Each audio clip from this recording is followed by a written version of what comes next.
Hi friends, the Finance Bill 2024 2.0 was tabled before the Parliament today, which brought about transformative reforms in the provisions of the Income Tax Act. One of such changes which have been brought in, which I am going to talk about today, are pertaining to TDS and TCS provisions. There have been significant changes that have been brought in, either in terms of rationalization of the TDS rates, or in terms of the compliances, or in terms of the consequences for the default in TDS or TCS.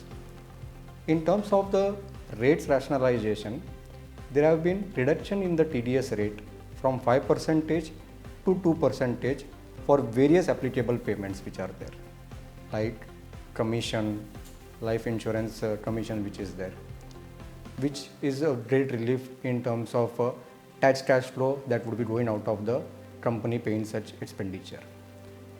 In terms of e-commerce transaction, where the prevalent rate is 1%, it has been brought down to 0.1%. So these are all significant tax reduction, TDS reduction rates which have been brought in.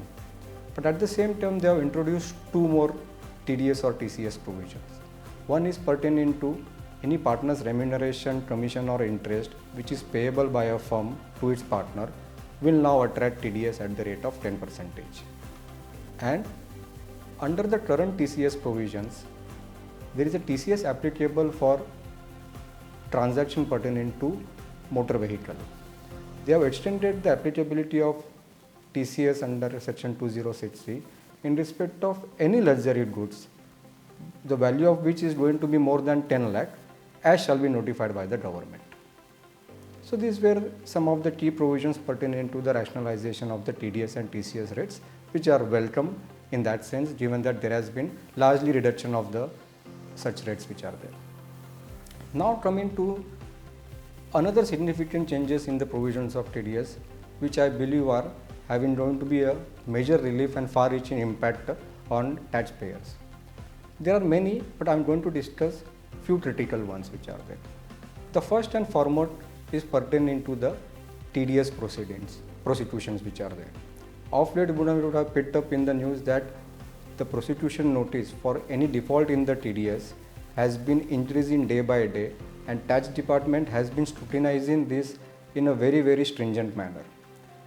Potentially, as the law is standing today, even a potential one-day default would attract prosecution proceedings, which in a sense has been very detrimental to various companies, and especially for the independent directors or the non-executive directors who are generally not involved in the day-to-day transactions.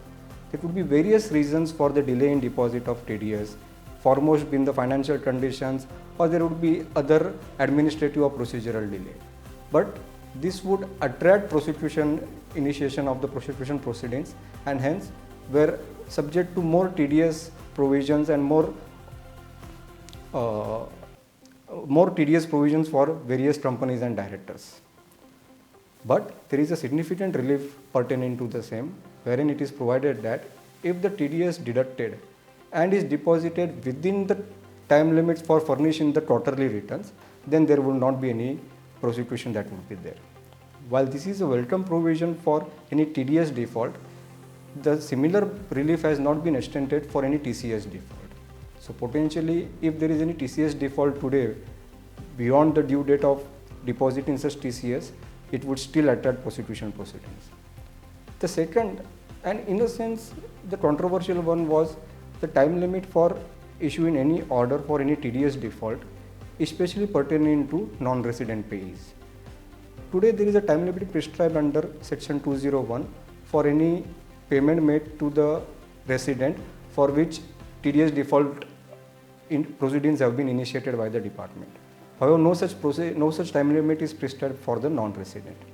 In order to bring uniformity, it has been provided a uniform time limit of 6 years from the end of the financial year to which the TDS pertains to, or 2 years when the correction returns have been filed, whether the payment is made to the resident payee or a non-resident payee.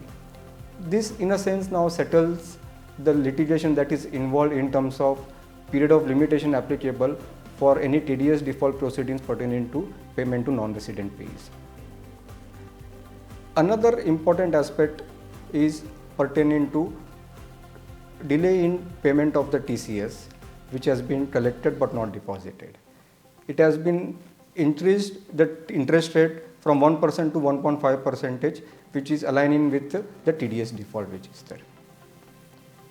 Under the existing provisions of 197, one can approach the tax officer for obtaining any concessional or nil tax credit if they believe that their income does not warrant the TDS as prescribed under the provisions of the Act.